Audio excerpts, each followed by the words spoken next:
Very much. Thank you very much for the invitation. It's really a big honor for me to be here. As a moderator, my first task is to moderate myself, and and so is to try not to speak too much.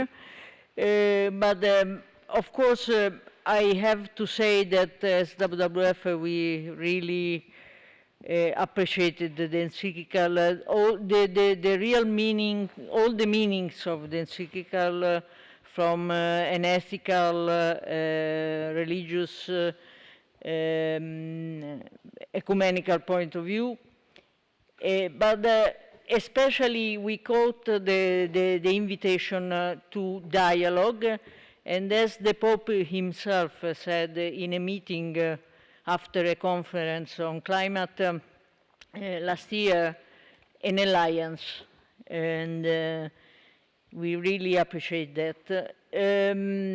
I think that one of the big messages in the encyclical has been to put together all the crises we are facing, and I wanted to highlight another point of view, the point of view of people who sometimes are inclined not to think to climate change just because they are,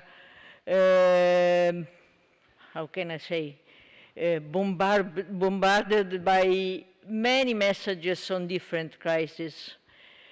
And what I think is important, will be important in the future, is to better understand how to communicate the urgency of the situation, and at the same time to highlight the way out. Another part of the encyclical that I really appreciated was the challenge of the intergenerational equity. I think this is a fundamental point. And I would like to underline that we need much more thinking about it. Because, of course, the suspect that behind intergenerational equity could be the lack of resources for the poor, and somebody taking advantages of the resources of today for themselves is underlying all the debate. We, as WWF, promoted a symposium together with FOXIV here in Rome on just transition. And of course, one of the key points of just transition is to have the resources in order to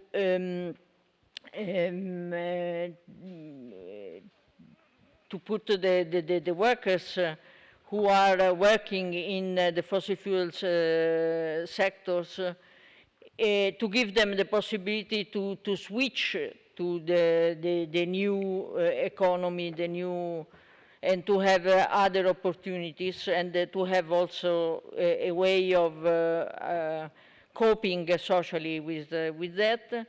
But of course, there is also the danger of somebody taking the money for just transition for no transition, but for accumulating more wealth. So that's why I think that the fact that the environment and equity issues are linked is not just a theory. Of course, as a conservation organization, in the past we already experienced that in the field.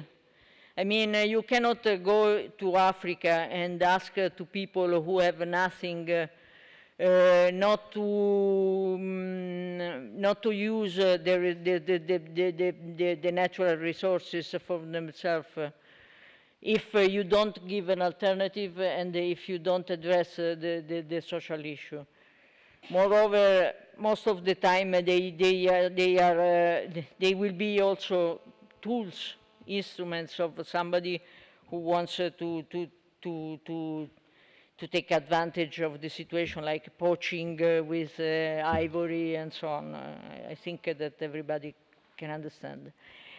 The issue of alliance is very important, and I think as I am also the co-spokesperson, pro tempore co-spokesperson of the Alliance Against Poverty, the Coalition Against Poverty in Italy.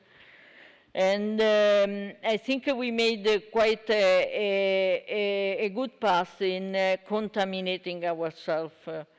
It doesn't mean, and sharing the same vision. It doesn't mean that WWF now is becoming a trade union or a social organization. I think it's very important that each civil society organization have got his point of, or her point of view, but it's very important to share a vision.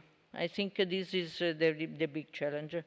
Going to COP22, I think that the big challenge we face with COP22 is to